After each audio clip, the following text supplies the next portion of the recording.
নমস্কাৰ সকলোকে মোৰ ইউটিউব চেনেল লাৰ্ণ উইথ এপিলৈ স্বাগতম জনাইছোঁ।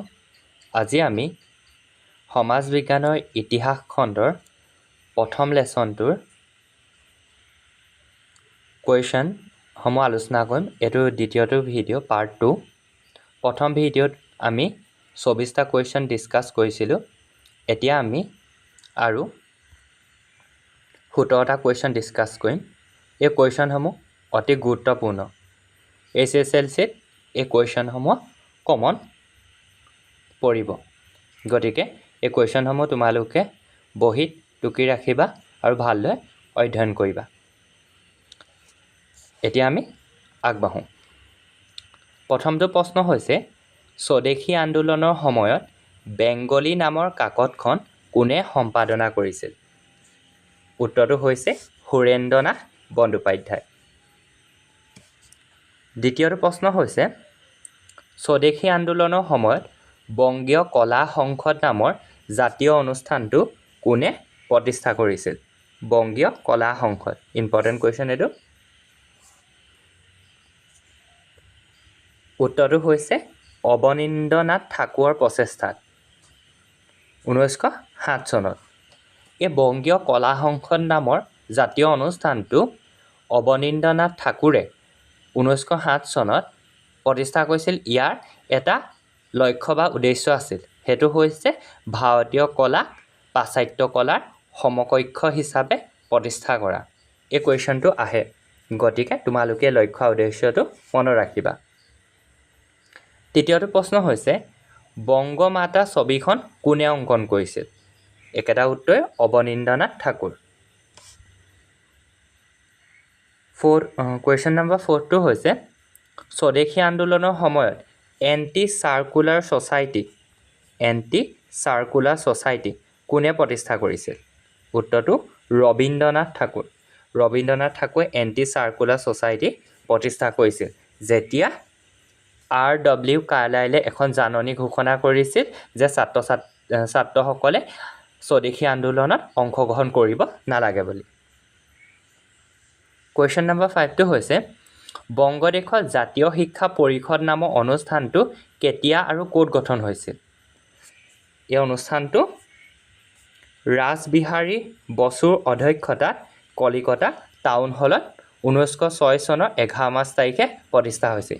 এইটো কুৱেশ্যন SSLCত ৰিপিট হৈ থাকে, গতিকে ইম্পৰ্টেণ্ট কুৱেশ্যনটো। কুৱেশ্যন নম্বৰ 7টো হৈছে, বেংগল টেকনিকেল ইনষ্টিটিউট নামৰ শিক্ষানুষ্ঠানটো কাৰ অৰ্থ সাহায্যত প্ৰতিষ্ঠা হৈছিল? উত্তৰটো হৈছে তাৰকনাথ পালিতৰ অৰ্থ সাহায্যত। আৰু তেওঁ অসমৰ প্ৰথম ICS আনন্দৰাম বৰুৱাৰ বন্ধু আছিল। তাৰপিছৰ প্ৰশ্নটো হৈছে, ভাৰতী নামৰ পত্ৰিকাখন কোনে সম্পাদনা কৰিছিল? উত্তৰটো হৈছে সৰলা দেৱী চৌধুৰীণীয়ে। কুৱেশ্যন নম্বৰ 8টো হৈছে, বেংগল কেমিকেলছ নামৰ উদ্যোগ প্ৰতিষ্ঠানটোৰ প্ৰধান উদ্যোক্তা কোন আছিল? মানে কোনে প্ৰতিষ্ঠা কৰিছিল? আচাৰ্য প্ৰফুল্ল ৰায় প্ৰতিষ্ঠা কৰিছিল স্বদেশী আন্দোলনৰ সময়ত। বংগলক্ষী কটন নামৰ উদ্যোগ প্ৰতিষ্ঠানটোৰ প্ৰধান উদ্যোক্তা কোন আছিল? নীলৰতন চৰকাৰ আছিল। নীলৰতন চৰকাৰ। Important question. মুছলিম লীগৰ প্ৰতিষ্ঠা কোন চনত হৈছিল? মুছলিম লীগৰ প্ৰতিষ্ঠা 1906 চনৰ 30 ডিচেম্বৰত হৈছিল। ঢাকাৰ নবাব ছলিমুল্লাহ খানৰ নেতৃত্বত চিমলাত হৈছিল। এইটো ইম্পৰ্টেণ্ট কুৱেশ্যন। তাৰপিছত প্ৰশ্নটো আহি থাকে, SSLCত ৰিপিট হৈ থাকে এই কুৱেশ্যনটো। 11 নম্বৰ কুৱেশ্যনটো, মুছলিম লীগৰ প্ৰতিষ্ঠাত কোনে নেতৃত্ব বহন কৰিছিল আৰু অনুষ্ঠানটোৰ লক্ষ্য আৰু উদ্দেশ্য কি আছিল? প্ৰতিষ্ঠা কৰিছিল নবাব ছলিমুল্লাই নেতৃত্বত বহন কৰিছিল। কোনে নেতৃত্ব বহন কৰিছিল? নবাব ছলিমুল্লাহ খান বুলিও লিখিব পাৰা। আৰু মুছলিম লীগৰ লক্ষ্য আৰু উদ্দেশ্য কি আছিল? 3টা লক্ষ্য আৰু উদ্দেশ্য আছিল। এইটোত কুৱেশ্যনত 1+3 মাৰ্কছ আহে, টোটেল 4 আহে, গতিকে এইটো ইম্পৰ্টেণ্ট কুৱেশ্যন, তোমালোকে মনত ৰাখিবা। প্ৰথমটো উদ্দেশ্য আছিল ব্ৰিটিছ চৰকাৰৰ প্ৰতি মুছলমান ৰাইজৰ মনত আনুগত্য প্ৰসাৰ ঘটোৱা। দ্বিতীয়টো হৈছে উদ্দেশ্য ব্ৰিটিছ চৰকাৰক মুছলমান ৰাইজৰ ৰাজনৈতিক অধিকাৰ আৰু স্বাৰ্থৰ প্ৰতি সদা সচেতন কৰি ৰখা। আৰু 3 নম্বৰটো হৈছে উদ্দেশ্য মুছলমান ৰাইজৰ মনৰ পৰা ভয় সন্ত্ৰাস বিদ্বেষ ভাৱৰ অন্ত পেলাই সকলোৰে মাজত একতা গঢ়ি তোলা। এই 3টা লক্ষ্য উদ্দেশ্য লৈ 1906 চনৰ 30 ডিচেম্বৰত গঠন হৈছিল। গতিকে প্ৰতিষ্ঠা কেতিয়া হৈছিল আৰু কোনে নেতৃত্ব বহন কৰিছে উদ্দেশ্য এইকেইটা ইম্পৰ্টেণ্ট মনত ৰাখিবা তোমালোকে। এই কুৱেশ্যনটো ৰিপিট হৈ থাকে। লাল বাল পাল বুলিলে কাক কাক কোৱা হয়? লাল মানে হৈছে লালা ৰাজপথ ৰায়, বাল মানে হৈছে বাল গংগাধৰ তিলক আৰু পাল মানে হৈছে বিপিন চন্দ্ৰ পাল। এইটো ইম্পৰ্টেণ্ট। কুৱেশ্যন নম্বৰ 13টো হৈছে স্বদেশী আন্দোলনৰ সময়ত কোনে পোনপ্ৰথমে নাইটহুড উপাধি ব্ৰিটিছ চৰকাৰক ঘূৰাই দিছিল? উত্তৰটো হৈছে গোপাল কৃষ্ণ গোখলে। এওঁ নাইটহুড উপাধি ব্ৰিটিছ চৰকাৰক ঘূৰাই দিছিল। বংগদেশৰ একত্ৰিতকৰণ কেতিয়া হৈছিল? বংগদেশৰ একত্ৰিতকৰণ 1911 চনৰ 12 ডিচেম্বৰত হৈছিল।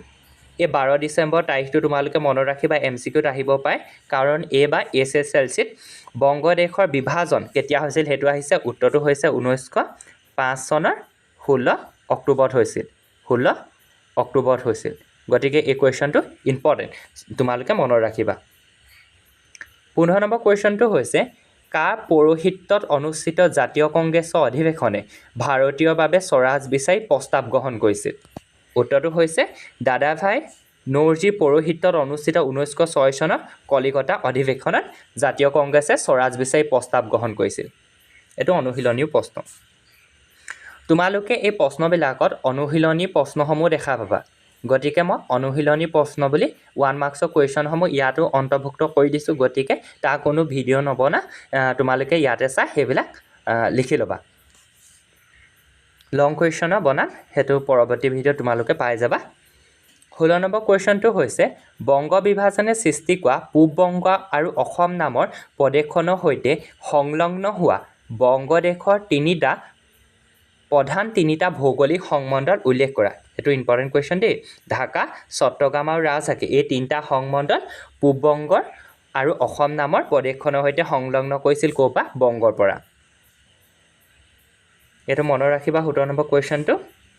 তোমালোকৰ লং কুৱেশ্যনত এইটোৱে সহায় কৰিব আনচাৰ লিখোঁতে। কোন দুটা ঘটনাই জাতীয় আন্দোলনত নাৰী সমাজক আন্দোলনমুখী কৰি তুলিছিল?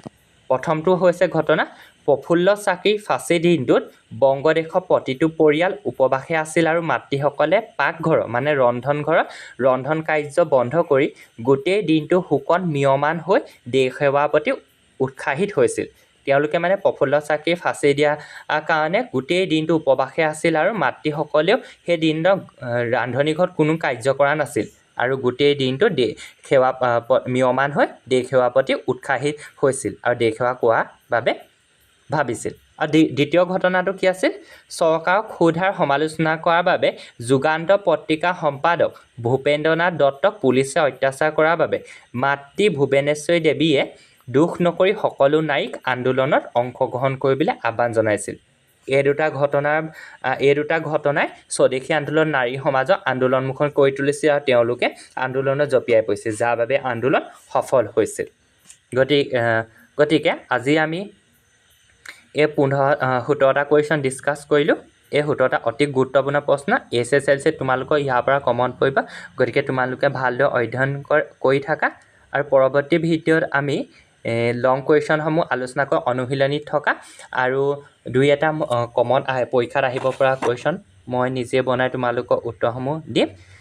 গতিকে তোমালোকে ভিডিঅ'বোৰ চাবা, কিবা থাকিলে কমেণ্ট কৰিবা আৰু লাইক শ্বেয়াৰ ছাবস্ক্ৰাইব কৰি দিবা। ধন্যবাদ।